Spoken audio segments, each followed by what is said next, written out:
Welcome back. Tonight, before we talk about silk, perfume, and fashion that reshaped the modern world, we need to begin somewhere far less glamorous. No spotlights. No mirrors. No polished marble floors. Tonight's story starts in silence, in scarcity, and in a place where no one is supposed to dream very big. When people hear the name Chanel, they picture elegance that feels effortless. Clean lines. Quiet confidence. Luxury that seems born complete, as if it never struggled to exist. But that image skips the most important part of the story. Because Coco Chanel did not come from comfort, security, or privilege. She came from absence. Her real name was Gabrielle Bonheur Chanel, and she was born into a world where survival came before ambition. Her childhood was shaped not by opportunity, but by instability. Her mother was sickly and overworked. Her father drifted in and out of her life, unreliable and often absent. Money was scarce, and certainty was even scarcer. From an early age, Gabrielle learned that nothing was guaranteed, not food, not affection, not tomorrow. When her mother died, everything collapsed at once. Gabrielle was still a child when she was sent away to a convent orphanage. Not a temporary stay. Not a gentle transition. Just removal. One day she belonged somewhere, and the next, she did not. The convent was quiet, rigid, and unforgiving. Life there followed strict routines, measured not by comfort but by discipline. Days began early. Meals were simple and repetitive. Clothing was plain, worn, and passed down through countless other children. There was no room for individuality. Everything was designed to erase difference and enforce order. Yet in that controlled, colorless environment, something unexpected happened. Gabrielle began to observe. She noticed how clothes fit, how fabric fell, how a clean line looked stronger than decoration. She saw how uniforms stripped people of status, how simplicity could flatten hierarchy. The nuns did not teach fashion, but they taught restraint. They taught repetition. They taught the quiet power of structure. There was very little softness in that world. Comfort was not encouraged. Expression was limited. Emotion was something to be managed, not explored. But when you grow up without choice, you become skilled at adaptation. And Gabrielle adapted. She learned to sew not as art, but as necessity. Mending, fixing, reusing. Making something last longer than it was meant to. Clothing was not about beauty. It was about endurance. And that lesson stayed with her. The convent did not offer warmth, but it offered a strange kind of clarity. Gabrielle learned that dependency was dangerous. That relying on others could mean being abandoned again. That if she wanted stability, she would have to create it herself. This is where many stories like to rush forward, eager to arrive at success. But it is important to linger here. Because this beginning explains everything that comes later. Chanel's future obsession with independence did not come from ambition alone. It came from fear. From knowing what it felt like to be powerless. From understanding that security could disappear overnight. Her later rejection of excessive decoration, tight corsets, and restrictive clothing was not just aesthetic rebellion. It was personal. She had lived in confinement, physical, emotional, social. She knew how limiting it felt to be trapped in systems you did not choose. As a young girl in the orphanage, Gabrielle watched the world pass by from a distance. She saw wealth not as something she envied, but as something that controlled people. She noticed how appearances shaped treatment. How silence was often safer than protest. How blending in could be a form of survival. But survival alone was never enough. Inside that quiet, disciplined space, she developed an inner resolve. A refusal to disappear. A determination to someday step out of uniformity and define herself on her own terms. She did not leave the convent with connections, money, or protection. She left with skills, awareness, and a deep understanding of deprivation. She carried with her the memory of cold mornings, rigid rules, and borrowed belongings. And she carried something else too, a belief that if the world was going to be harsh, she would become sharper. Later in life, Chanel would claim that luxury must be comfortable, or it is not luxury at all. That belief did not come from salons or runways. It came from a childhood without comfort. She had known what it meant to wear clothes chosen for you. To live inside systems that valued obedience over creativity. To be judged not by who you were, but by how well you followed rules. And when she finally had the chance to shape her own world, she did the opposite. She simplified. She stripped things down. She removed what felt unnecessary. Because excess had never protected her. Structure had. This is why Chanel's story is not just about fashion. It is about control. About reclaiming agency in a world that once took it away. Before she became a designer, before she became a brand, before her name was stitched into labels across the world, she was a child who learned early that survival required clarity, discipline, and emotional armor. The dark side of Chanel does not begin with scandal or controversy. It begins with abandonment. With a young girl learning not to expect rescue. With a future icon shaped not by luxury, but by lack of it. And that is where tonight's story truly starts. Because everything that follows, the ambition, the reinvention, the battles, the defiance, grows out of this moment. Out of a childhood spent learning how to endure. In the next chapter, we will watch how that endurance turns into action. How survival becomes strategy. And how a girl raised in uniform gray begins the long, difficult journey toward shaping a world in black and white. But for now, remember this. Before Chanel changed fashion, she learned how to survive without it. She left the convent with no inheritance, no safety net, and no clear path forward. What she carried instead was a sharpened sense of observation and a quiet determination to never return to a life where choices were made for her. The outside world did not welcome her gently. It demanded adaptation, performance, and resilience. And so Gabrielle Chanel began to reinvent herself long before the world ever knew her name. In her late teens and early 20s, she drifted through small jobs, moving between towns, always looking for something more stable than what she had known before. One of those stops was Moulins, a provincial town where opportunities were limited but visibility was possible. There, she worked as a seamstress by day, stitching uniforms and altering garments, relying on the same practical skills she had learned years earlier. By night, she stepped into a very different world. The evenings belonged to cafes and small music halls, places where soldiers, clerks, and travelers gathered to escape routine. These venues were not glamorous. They were noisy, crowded, and unpredictable. But they offered something Gabrielle had rarely experienced before: attention. On stage, even briefly, she was no longer invisible. She sang simple songs, nothing elaborate or technically impressive. One of them included the refrain that would eventually give her a new name. Audiences began calling her Coco, a nickname that stuck, partly because it was easy to remember and partly because it separated her from the past she did not want to carry forward. Gabrielle was tied to an orphanage, to loss, to vulnerability. Coco sounded lighter, sharper, more deliberate. This was not yet ambition in the traditional sense.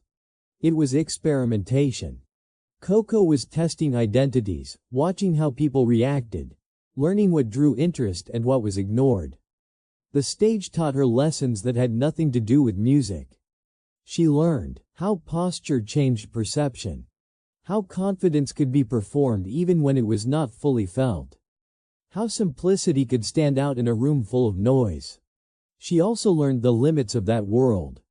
Singing was never going to provide independence. It depended too heavily on approval, on mood, on circumstances she could not control. Coco did not want to be admired temporarily. She wanted to be secure permanently. During this period, she encountered men who would shape the next phase of her life not as saviors, but as gateways into social spaces she could not access alone. These relationships were complex, rooted in affection, convenience, and mutual benefit. They offered her exposure to a world of leisure, wealth, and influence that had previously existed only at a distance. Yet even then, Coco remained observant rather than absorbed. She noticed how upper-class women dressed for display rather than comfort. How clothing often restricted movement, posture, and ease. She watched as elegance became something that required endurance rather than freedom. To her, this felt deeply familiar. She had already lived inside restrictive systems. She recognized them immediately. While surrounded by luxury, she remained an outsider, and that distance allowed her to see flaws others accepted without question. She did not romanticize wealth. She analyzed it. She asked why beauty had to be uncomfortable, why refinement meant limitation, why women were expected to move carefully rather than confidently. Her own clothing began to change first. She adopted simple silhouettes, borrowed elements from menswear, and favored clean lines over decoration. This was not yet a brand or a philosophy. It was instinct. She dressed the way she wanted to feel, unencumbered, alert, and in control. What mattered most during this period was not recognition, but preparation. Coco was learning how to navigate power without being consumed by it. She observed how connections worked, how influence moved quietly through social circles, how taste could be shaped rather than inherited. She also learned the cost of dependence. Relationships offered access, but they also came with expectations. Coco resisted being defined solely by proximity to others. She accepted help, but she never stopped planning her exit from reliance. Independence remained the goal, even when the path toward it was unclear. Her background made her unusually resistant to illusion. Where others saw comfort, she saw fragility. Where others saw status, she saw rules. And she had already spent too much of her life living under rules she did not choose. By the time she began to imagine creating something of her own, she was no longer the child abandoned by circumstance or the performer seeking applause. She was a strategist. Someone who understood that reinvention was not a single act, but a continuous process. This stage of her life rarely fits neatly into the success narratives told later. It is uncomfortable, ambiguous, and often simplified. But it is here that Coco Chanel learned how to move through worlds that were not built for her. How to absorb what was useful and discard what was limiting. How to become visible without surrendering control. She did not rise quickly. She recalibrated constantly. Each role she stepped into, seamstress, singer, companion, taught her something about presentation, autonomy, and power. None of it was accidental. Even the nickname Coco became a tool, a layer between who she had been and who she intended to become. This was the real beginning of her ascent, not marked by success, but by deliberate self-construction. She was learning how to exist in spaces of privilege without being defined by them. How to borrow access without borrowing identity. When the moment finally came to step forward as a creator rather than an observer, she was ready. Not because she had been protected, but because she had been tested. What followed would change fashion forever. But it was built on these years of uncertainty, adaptation, and quiet resistance. Years in which Coco Chanel learned that survival alone was not enough and that true freedom required designing your own rules. By the time Coco Chanel began imagining a business that belonged solely to her, she had already learned one essential truth: dependence was fragile. She had lived it, worn it, and watched how quickly comfort could vanish when it relied on someone else's favor. Independence, even modest independence, was power. And power, she understood, began with ownership. Her earliest ventures were small by any standard. There were no grand ateliers, no dramatic unveilings, no immediate acclaim. What she started with was far more humble: hats. Simple, clean, and noticeably different from the ornate designs that dominated women's fashion at the time. While others favored towering shapes, feathers, and excessive decoration, Coco moved in the opposite direction. This choice was not accidental. It reflected everything she had observed over the years. Excess, she believed, distracted rather than enhanced. Complexity masked insecurity. Simplicity, when done with intention, demanded confidence. Her hats did not overwhelm the wearer. They framed her. At first, the shop attracted little attention. Paris was saturated with designers competing for the approval of established elites. Coco Chanel was still an outsider, a woman without formal credentials or fashionable lineage. But she had something many others lacked, a clear point of view. Her designs were shaped by how women actually moved, not how society expected them to be displayed. She understood the discomfort hidden beneath elegance because she had lived in discomfort for most of her life. That awareness translated into designs that felt quietly radical. Slowly, the hats began to appear in places that mattered. Actresses, performers, and women on the edges of high society took notice. Not because the designs screamed luxury, but because they suggested ease. They allowed the wearer to exist without being consumed by her appearance. Coco watched this process carefully. She paid attention to who bought her designs and why. She listened more than she spoke. Each sale was not just income, but information. She learned how taste spread, how influence traveled sideways rather than from the top down. What distinguished her at this stage was restraint. She did not rush to expand or imitate what was already successful. Instead, she refined. She repeated what worked and quietly discarded what did not.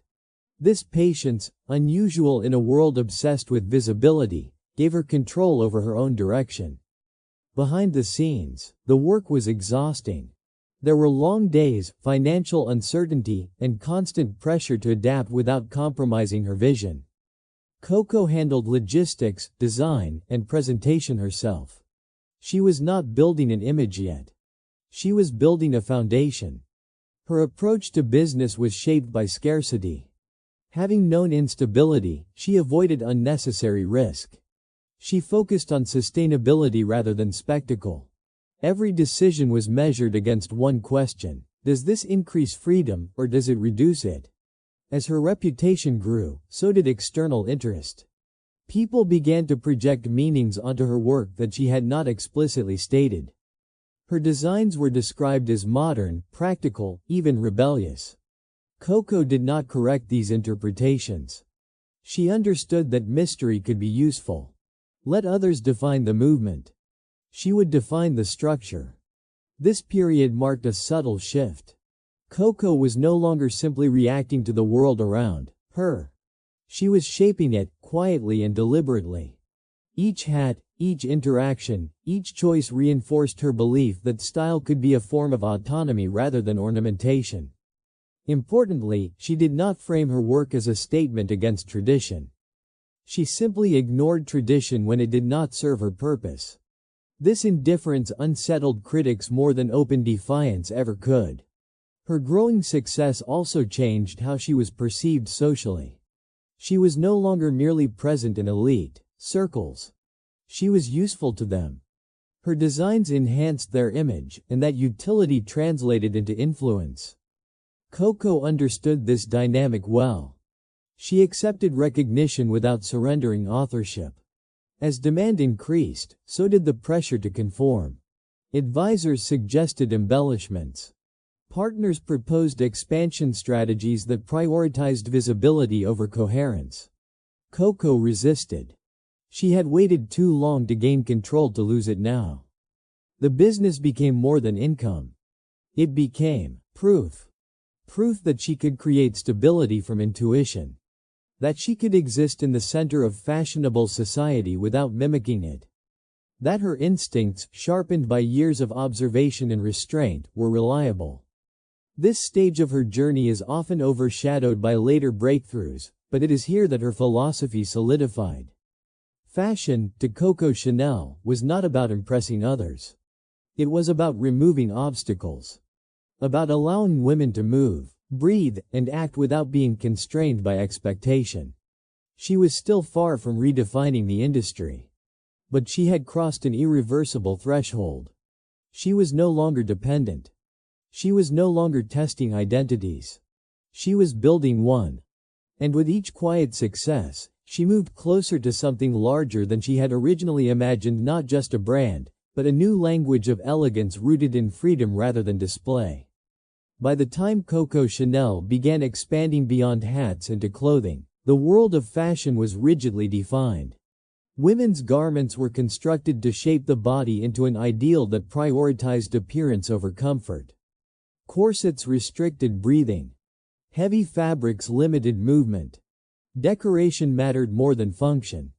Elegance was measured by how much a woman could endure without complaint.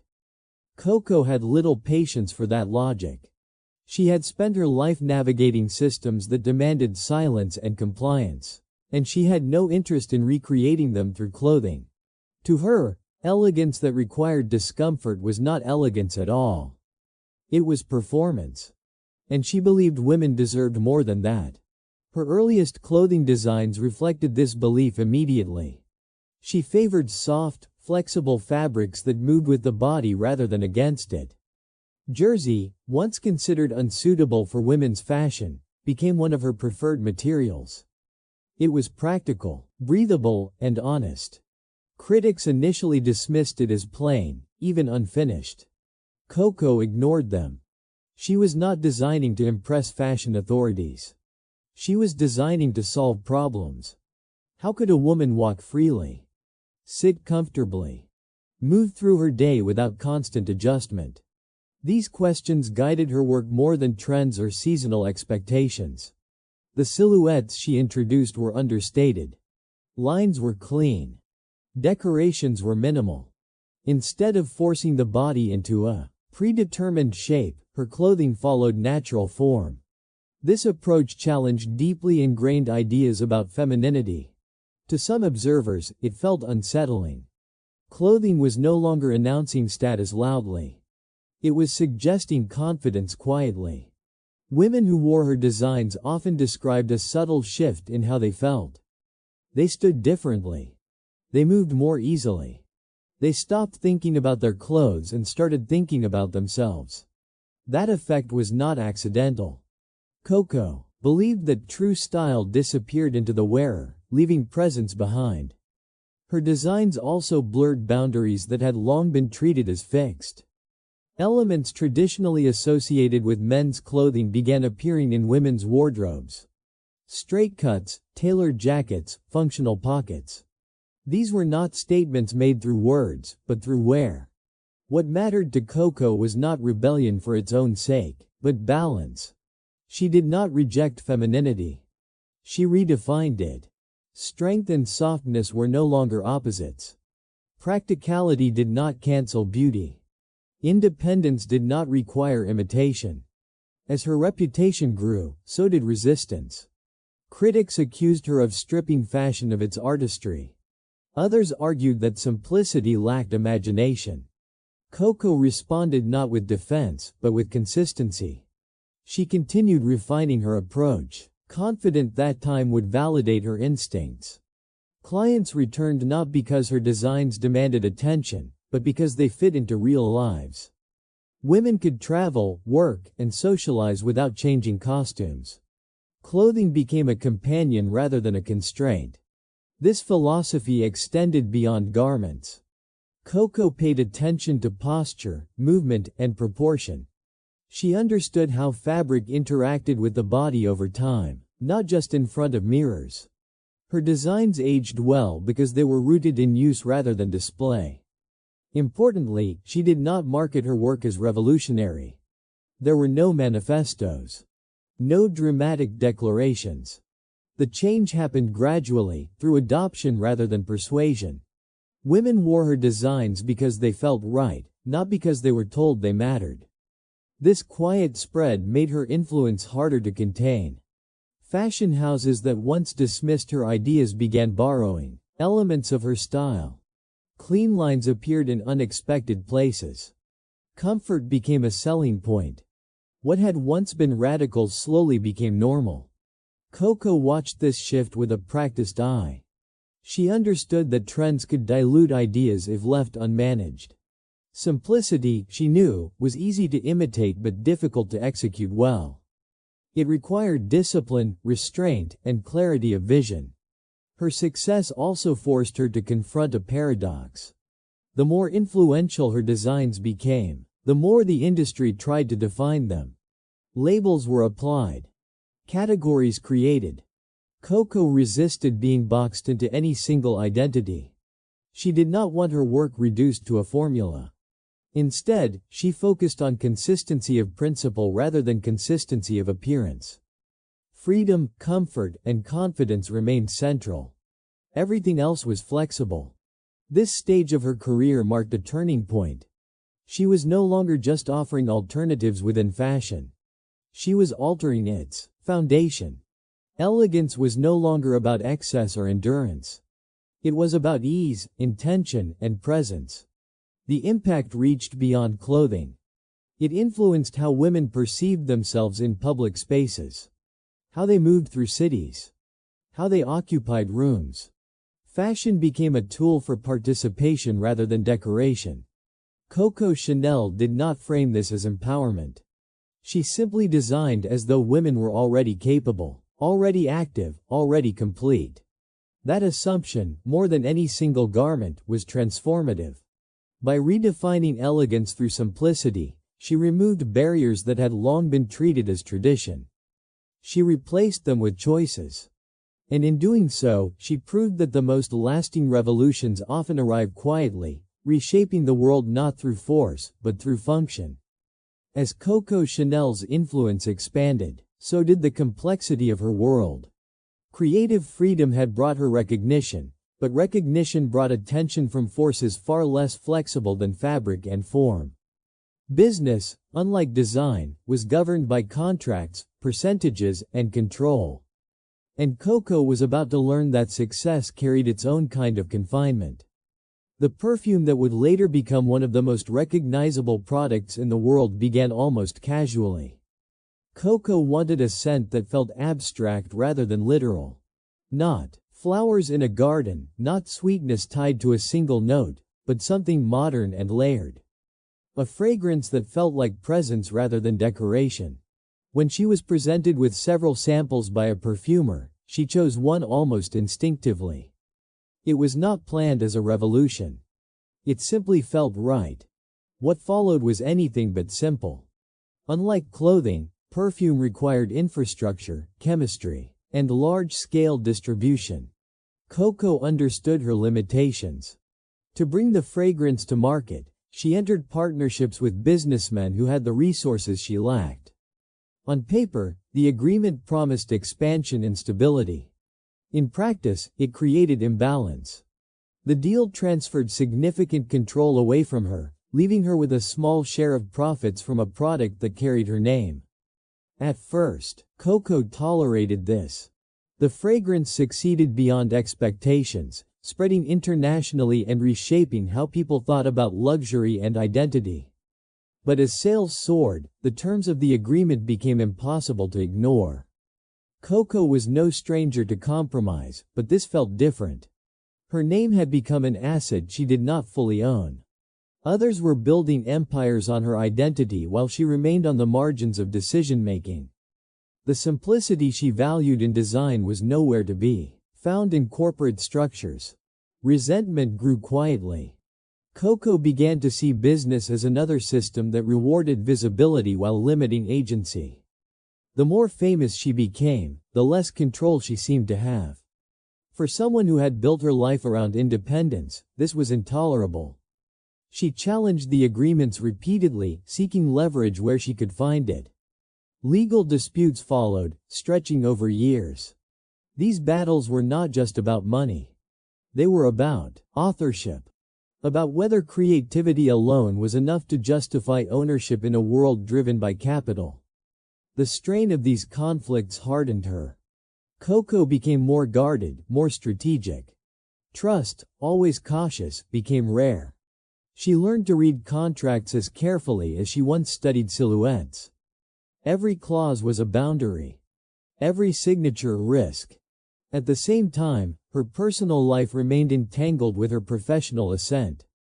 Relationships with influential figures continued to shape her access and protection within elite circles. These connections were often portrayed as romantic, but they were equally practical. In a world where power moved quietly, proximity mattered. Yet these relationships also came with scrutiny. As Coco's fame grew, so did public fascination with her private choices. She was no longer simply a designer. She was a symbol, and symbols invited judgment. Her independence was admired and questioned in equal measure. What made this period particularly difficult was its contradiction. Coco had achieved what few ever did. She had reshaped an industry. She had created icons that transcended trends. And yet, she found herself constrained by systems she could not fully dismantle. This tension influenced her work. Designs became sharper, more deliberate. She refined rather than expanded, choosing control over novelty. The excess she once rejected in fashion, she now rejected in ambition. She focused on what she could manage directly. Observers sometimes interpreted this as rigidity. In reality, it was self-preservation. Coco understood that unchecked growth diluted influence. She preferred fewer victories she could defend than many she could not.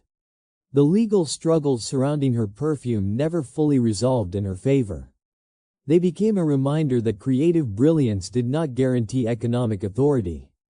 The world rewarded invention, but ownership followed different rules. This realization did not diminish her drive. It redirected it. Coco became more selective, more precise. She invested energy where she could maintain autonomy and withdrew from spaces that demanded compromise without return. Her public image during this time grew more enigmatic. She spoke less, revealed less. Mystery became both shield and strategy. If others were determined to define her through contracts and headlines, she would offer them as little clarity as possible. Despite the conflicts, her influence did not fade. If anything, it deepened. The fragrance continued to thrive. Her clothing remained relevant.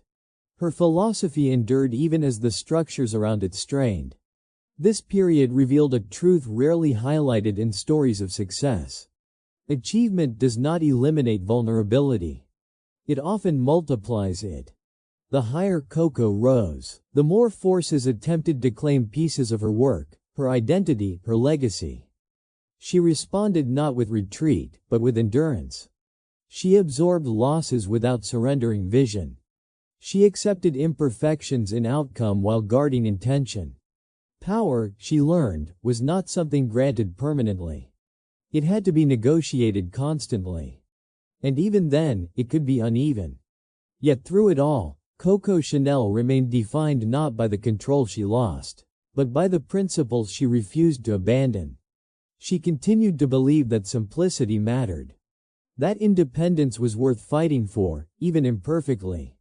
That creation, when rooted in conviction, outlasted contracts. The cost of her success was real. So was its impact. And as she moved forward, she carried both, aware that legacy was never clean, never fully owned, but always shaped by those willing to endure its weight. When war reached Paris, it did not arrive as a single moment of chaos. It settled slowly, changing rhythms, closing doors, and forcing choices into the background of everyday life. For Coco Chanel, whose world had been built on control, precision, and carefully maintained independence, the occupation of France marked the beginning of one of the most complex and controversial periods of her life. Fashion, as an industry, does not survive easily during conflict. Materials become scarce. Clients disappear. Attention shifts from appearance to survival. Coco closed most of her fashion houses, citing practical reasons. The city that had once fueled her creativity now demanded restraint and caution. Silence, for a time, felt safer than visibility. She chose to remain in Paris rather than flee. This decision alone shaped how history would later judge her. Staying meant adapting to a city under foreign authority, where every interaction carried implications and every association could be interpreted as intent. Coco, who had always understood power as proximity, now found herself surrounded by it in a far more dangerous form. During these years, her public presence faded. She no longer led trends or launched collections. Instead, she existed in a space between relevance and withdrawal. To some, this looked like detachment. To others, calculation. The truth was likely less defined. Coco had never been guided by ideology. Her instincts were personal, not political. Survival, autonomy, and control had always mattered more to her than loyalty to abstract causes. In peacetime, this mindset had allowed her to move fluidly through elite circles. In wartime, it placed her in morally ambiguous territory. Her personal relationships during the occupation became a focal point for later scrutiny. Associations that might once have been dismissed as private or strategic were now viewed through a harsher lens. In a city governed by fear and uncertainty, neutrality was rarely perceived as neutral. What complicates this period is the lack of clear narrative. Coco did not explain herself publicly. She did not justify her choices or frame them within larger ideals. She remained characteristically silent, offering no guidance on how her actions should be interpreted. This silence was not accidental. Coco understood that explanation invited contradiction, and contradiction invited vulnerability. She had spent a lifetime protecting her autonomy by limiting what others could claim about her. During the war, that instinct intensified. Behind closed doors, her life was smaller, quieter. The energy that once fueled constant creation had nowhere to go. She read, observed, waited. For someone defined by motion and momentum, this enforced stillness was deeply uncomfortable. Yet even in withdrawal, she remained watchful. She paid attention to how power shifted, how alliances dissolved, how certainty vanished. The world she had known was being dismantled, and she understood that nothing built before the war would return unchanged. When the conflict ended, it did not bring relief. It brought reckoning. Questions followed. Whispers grew louder. Coco's choices during the occupation were examined not as isolated acts, but as symbols. She was no longer just an individual navigating a dangerous time. She was a public figure whose silence invited interpretation. Rather than confront this scrutiny directly, she stepped away. She left France for several years, retreating from the center of attention she had once commanded. This was not defeat. It was distance. Exile, whether voluntary or imposed, has a way of clarifying identity. Removed from the world she had helped shape, Coco faced a quieter version of herself. No collections. No headlines. No immediate influence. Only memory and reputation, neither of which she could fully control. This period altered how she understood legacy. She had once believed that creation spoke for itself. That work, if strong enough, could stand apart from circumstance. The war challenged that belief. Context, she realized, could redefine even the most carefully constructed identity. Importantly, Coco never attempted to rewrite her past publicly. She did not seek redemption narratives or dramatic returns to favor. Her response was patience. She waited as the world recalibrated, as new names emerged, as fashion evolved without her. In her absence, the industry changed. New silhouettes gained popularity. New philosophies replaced old ones. Some believed her era had ended. Coco watched from a distance, absorbing these shifts without commentary. What makes this chapter so difficult to categorize is its refusal to offer clear conclusions. There are no triumphant moments here. No decisive failures either. Only ambiguity. Coco Chanel's wartime years remind us that history is not always shaped by heroes and villains, but by individuals making choices under pressure, often without ideal options. Her silence can be read as avoidance or survival. Her associations as strategy or compromise. The truth likely contains elements of all of these. What cannot be denied is that this period changed her permanently. It stripped away illusion and reinforced caution. When she eventually re-entered the world she had once dominated, she did so with sharper boundaries and fewer assumptions. War did not define her legacy, but it complicated it. It added weight to her story, forcing later generations to grapple with the discomfort of brilliance entangled with moral uncertainty. Coco Chanel did not emerge from this era cleansed or condemned. She emerged altered, more guarded, more aware of how quickly admiration could turn into suspicion, and how fragile reputation truly was. This chapter stands as a reminder that influence does not grant immunity, and silence does not guarantee protection. Even those who reshape culture are ultimately subject to the tides of history. And when the world finally moved forward, Coco would face a final question whether she still had a place within it, or whether her greatest contribution had already been made.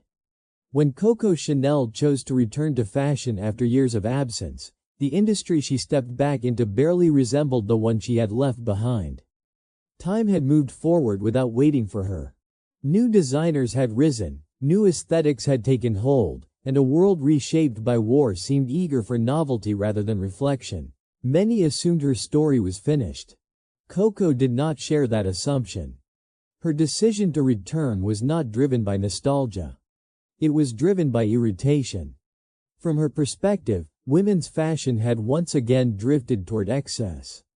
Popular silhouettes emphasized narrow waists, rigid structures, and dramatic shapes that demanded control rather than ease. To Coco, this felt like a return to confinement disguised as elegance. She recognized the pattern immediately. Fashion was repeating itself. She did not announce her comeback with humility or apology.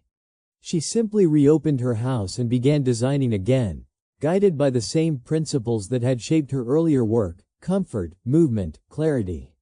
These ideas were no longer radical, but they were no longer central either. The initial response was harsh. Critics dismissed her new collections as outdated, stubborn, disconnected from the spirit of the moment.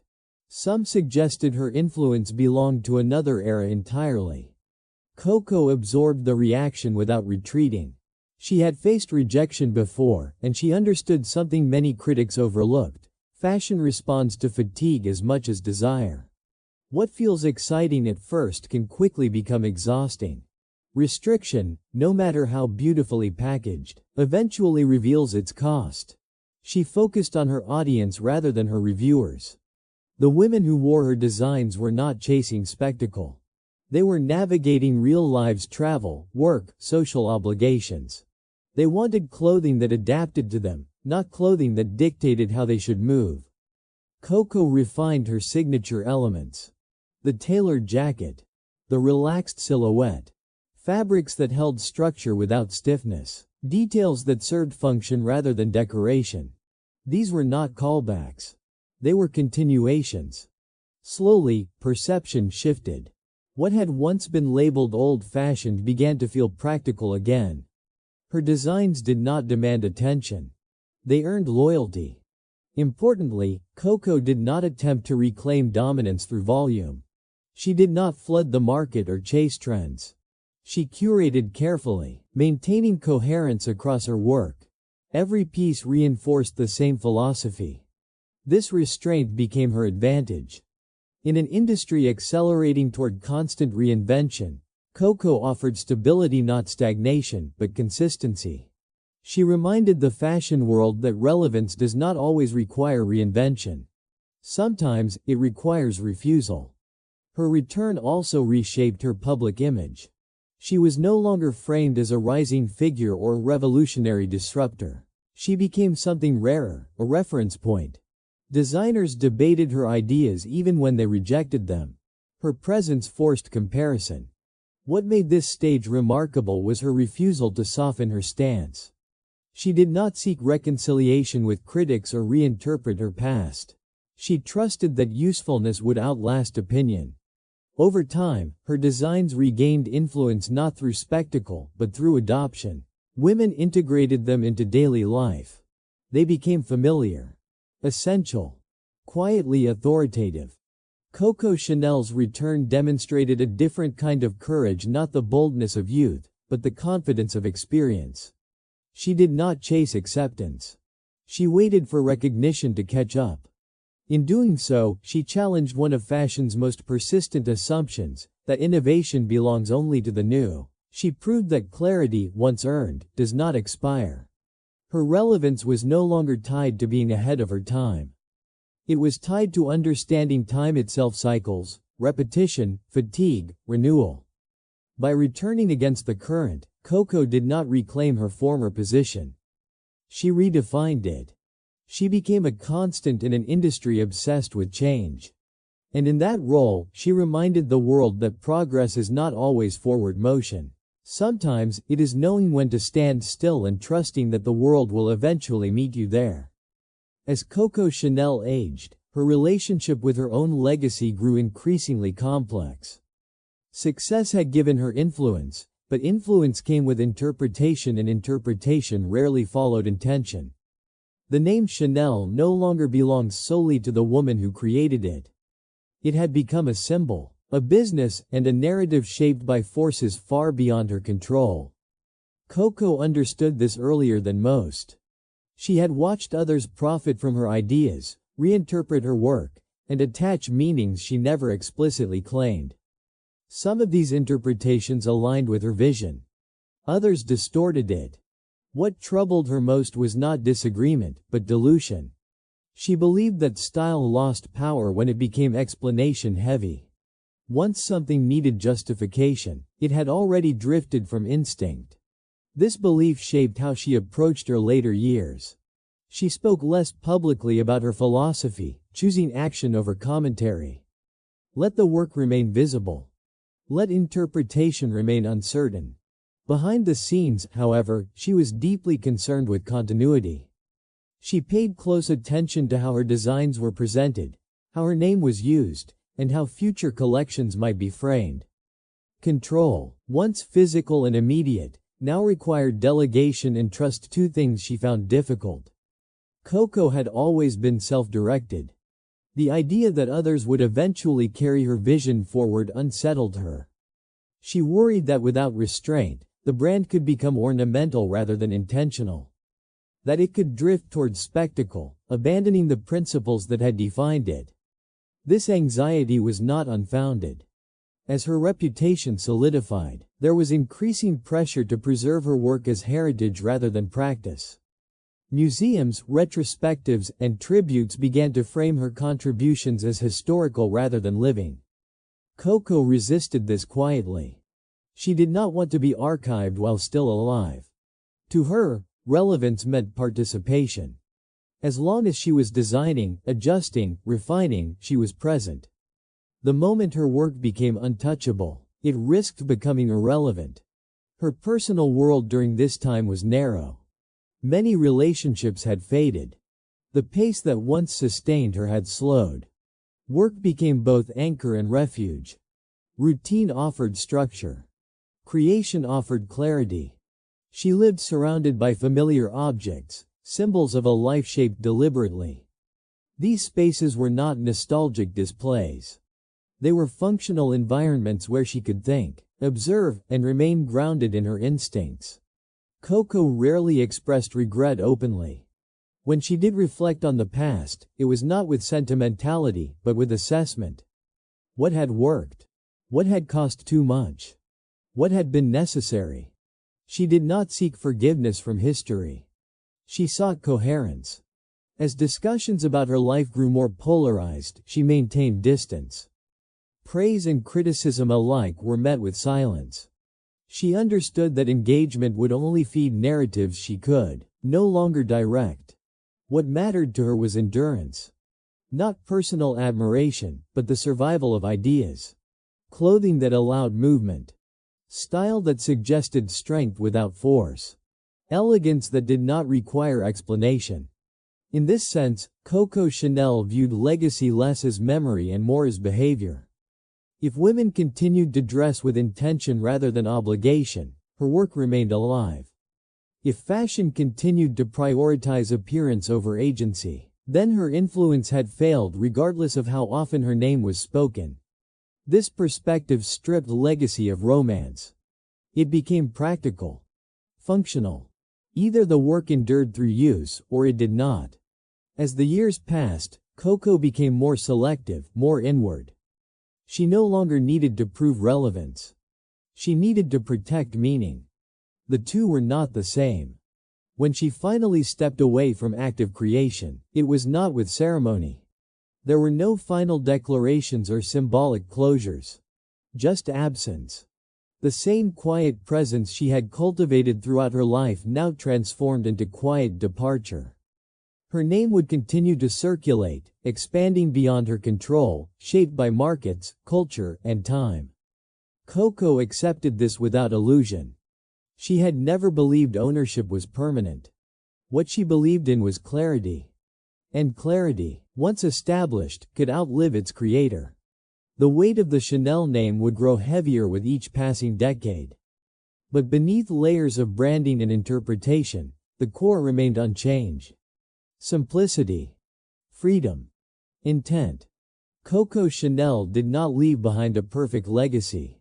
She left behind a usable one. And in a world eager to consume symbols, that practicality may be her most lasting achievement. Coco Chanel's impact did not end with clothing. What she altered was not only how women dressed, but how they occupied space.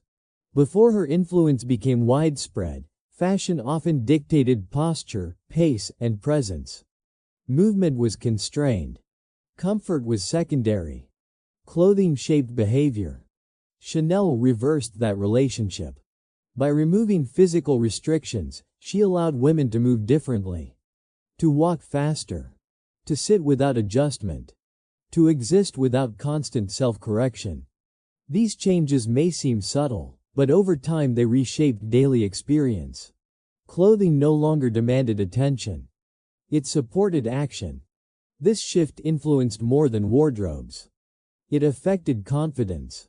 When garments stopped reminding women of limitation, they gained freedom of thought and motion. Elegance was no longer something maintained through effort. It became something carried naturally. Coco did not frame this as a social movement. She did not attach slogans or philosophies. The transformation occurred quietly, through repetition. Women chose clothing that made life easier, and ease gradually became expectation. Her designs also challenged the idea that femininity required fragility. Strength no longer needed to be hidden. Practicality did not negate beauty. By normalizing these ideas in everyday dress, Chanel altered cultural assumptions without direct confrontation. The ripple effects reached workplaces, travel, and public life. As women became more mobile, clothing adapted to support participation rather than observation. Jackets replaced decorative layers.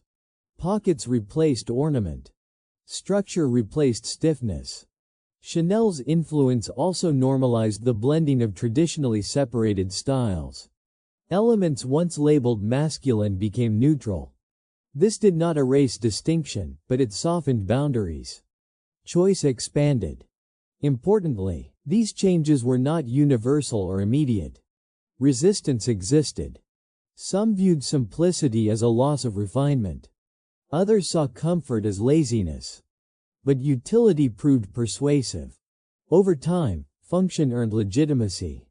Designers who followed, whether they acknowledged it or not, operated within a world Chanel had helped reshape.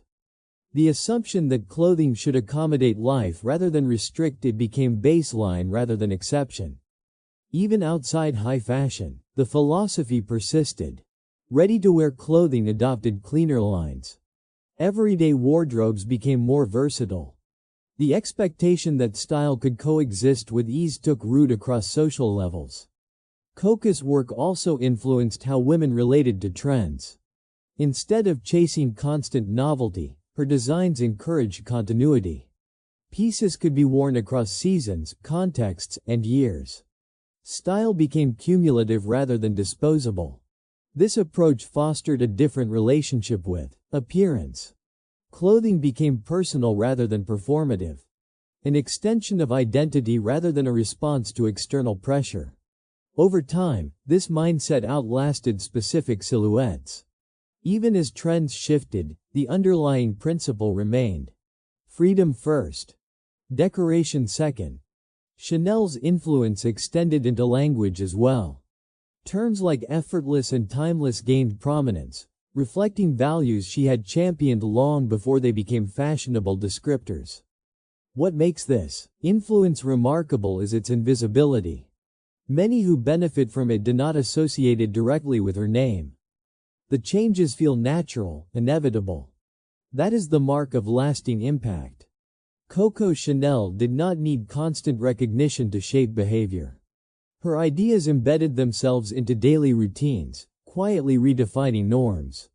By altering how women moved through the world, she altered how they were seen within it. Presence replaced presentation. Capability replaced ornament. This was not a revolution announced through words. It was lived through bodies, habits, and choices. And in that sense, her influence reached far beyond fashion. It became a shift in expectation, a belief that elegance should support life, not limit it. That belief continues to shape how people dress, move, and engage with the world, long after the origin of the idea has faded from conscious memory. Idea 10. Controversy, memory, and the problem of simplified legends. As time created distance between Coco Chanel and the world she once inhabited, her story became easier to summarize and harder to understand. Public memory favors clarity. It prefers heroes or villains, innovation or failure. Coco's life resisted that kind of simplification, and yet it was often forced into it. Some narratives focused entirely on her brilliance. Others centered only on her flaws. Both approaches missed something essential. Coco Chanel was not a symbol designed to carry moral certainty. She was a person shaped by scarcity, ambition, fear, and control, moving through a century defined by upheaval. Controversy surrounding her choices, particularly during periods of global instability, became inseparable from discussions of her work. For some, this complicated admiration. For others, it demanded re-evaluation. The challenge lay in separating influence from intention, and legacy from approval. Coco never offered a guide for how to interpret her life. She did not attempt to frame her actions as exemplary or regrettable. She left no final statement clarifying what should be remembered and what should be forgiven. This absence created space for debate and projection. Memory filled the gap. Biographers, critics, and cultural commentators constructed versions of Coco that reflected their own priorities. In some tellings, she was a visionary ahead of her time. In others, a product of privilege who benefited from proximity to power. Each narrative contained fragments of truth. None contained all of it. What complicates these discussions is the tendency to retroactively apply modern expectations to historical choices. The world Coco navigated did not operate on the moral frameworks that exist today. This does not excuse her decisions, but it contextualizes them. Understanding this distinction requires discomfort. It demands acceptance that influence can coexist with imperfection, and that impact does not guarantee integrity. Coco's story forces that reckoning. Her work, meanwhile, continues to exist independently of her personal history. Clothing does not explain itself. It functions or it does not. It liberates movement or it restricts it. In that sense, her designs continue to speak without reference to her biography. This separation unsettles some observers. They seek alignment between creator and creation. Coco Chanel's life challenges that expectation. What remains undeniable is her role in reshaping fashion's relationship with the body. That contribution does not dissolve under scrutiny, even as interpretation evolves. The problem with simplified legends is not that they are flattering or critical, but that they are incomplete. They reduce complexity into something easier to consume. Coco Chanel's life resists that reduction. She was neither a myth nor a warning. She was an individual operating within systems she neither fully controlled nor fully resisted. Her influence emerged not from moral clarity, but from clarity of purpose. As debates continue, her story serves as a reminder that cultural figures are rarely consistent. Their legacies are built from contradictions, compromises, and persistence. Memory will continue to shift. New information will surface. Perspectives will change. Coco Chanel's place in history will be renegotiated repeatedly. What will remain is the discomfort her story introduces, the challenge of holding admiration and criticism at the same time. That discomfort is not a flaw in the narrative. It is its most honest element. And perhaps that is the final lesson her life offers, that progress is often driven by imperfect people, and that understanding influence requires more than approval or rejection. It requires attention, context, and a willingness to accept complexity without resolution. As Coco Chanel's life drew to a close, the world around her continued to change at a pace she no longer tried to match. She had spent decades shaping taste, resisting constraint, and asserting control in environments that rarely offered it freely. In her final years, the urgency that once defined her softened into routine. Not peace exactly, but familiarity. She lived surrounded by objects that reflected continuity rather than nostalgia. These were not trophies of success, but tools of memory. Each space was arranged with intention, just as her designs had been. Nothing was excessive. Nothing accidental. Coco remained attentive until the end. She observed fashion's evolution with interest, though no longer with the impulse to intervene. New designers emerged, new aesthetics dominated headlines. Some echoed her principles. Others rejected them entirely. She did not correct or compete. She understood that influence, once released, followed its own trajectory.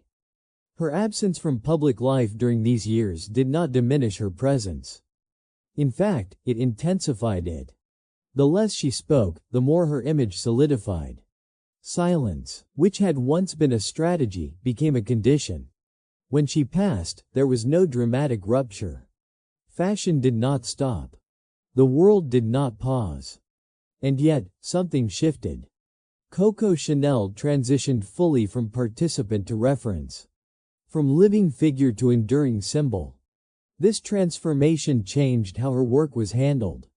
Decisions once guided by instinct were now guided by interpretation.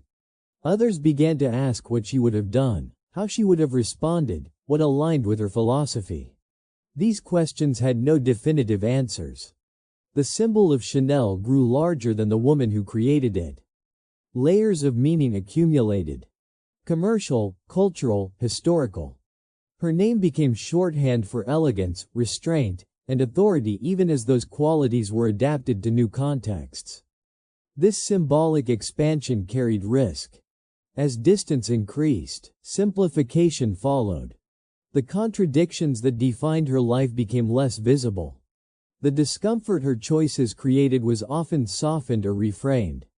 Yet traces of the original intent remained. In the structure of garments. In the refusal of excess. In the quiet insistence on movement and ease. These elements did not require explanation. They endured through use. Coco Chanel's death did not close her story. It redistributed it.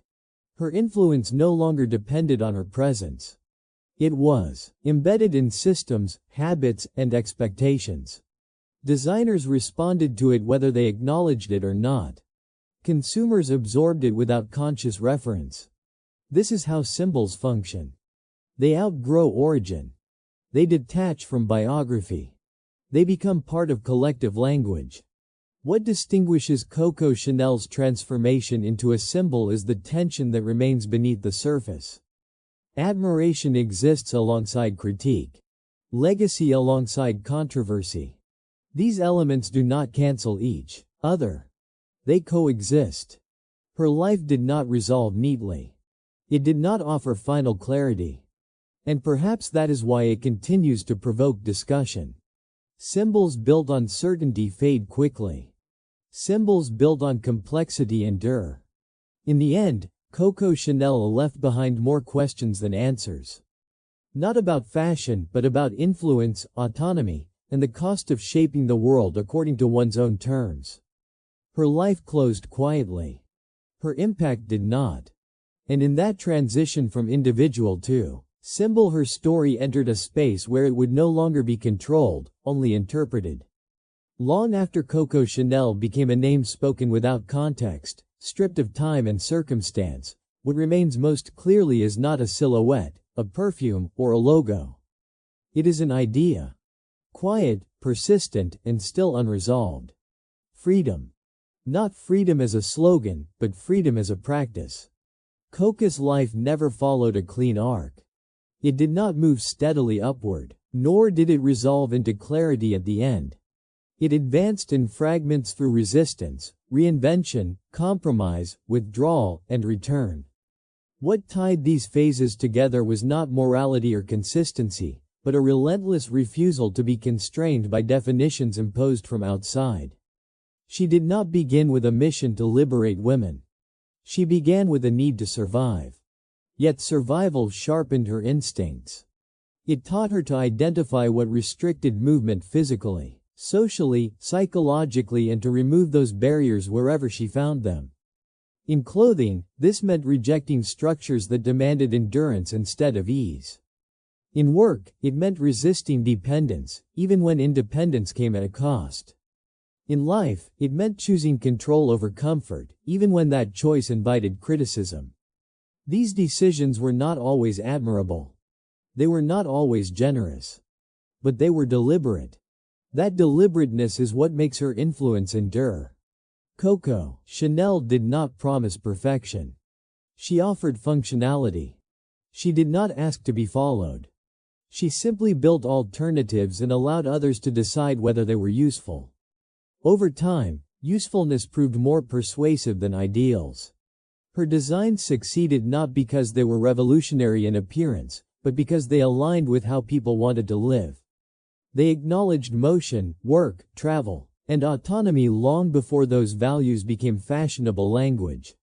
They trusted women to be active participants rather than passive displays. This trust is easy to overlook because it now feels normal. But normality is often the final stage of disruption.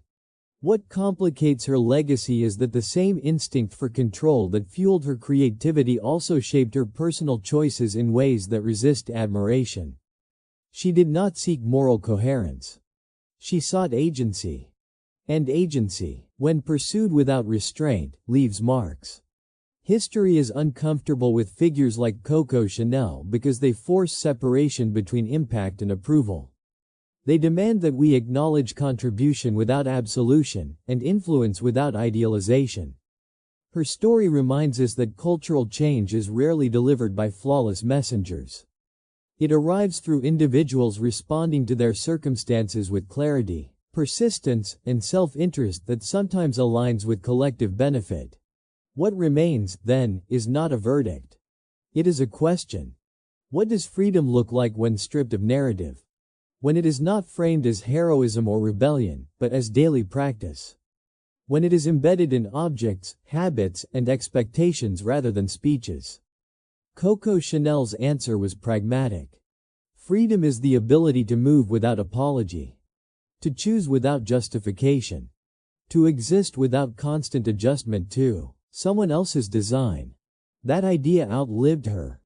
It survived war, criticism, reinterpretation, and commercialization. It passed through hands that reshaped it, diluted it, and repackaged it.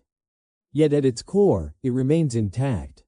You can still feel it in clothing that does not announce itself. In style that supports rather than demands. In the quiet confidence of not needing to prove elegance.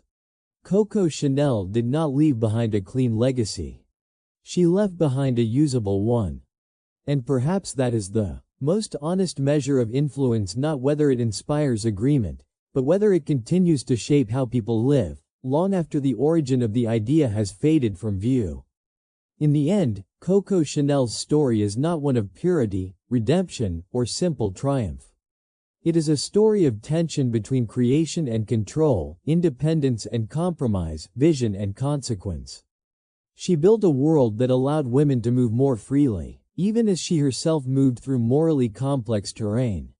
That contradiction does not weaken her influence. It explains it.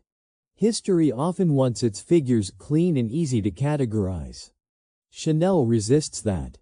She remains difficult, unsettling, and undeniably influential. Not because she was always right, but because she acted decisively in moments when hesitation would have erased her entirely. She shaped modern style not by chasing admiration, but by refusing limitation. And perhaps that is why her legacy still lingers. Not as a lesson to follow exactly, but as a reminder. Progress rarely comes from comfort, and change is often born in imperfect hands. What matters is not whether the story feels neat, but whether it continues to echo. Thank you for spending this time with us, drifting through the quieter, more complicated corners of history. If you enjoyed this story, take a moment to rest, reflect, and let it fade gently into the background. We will be here when you are ready for the next one. Good night and sleep well.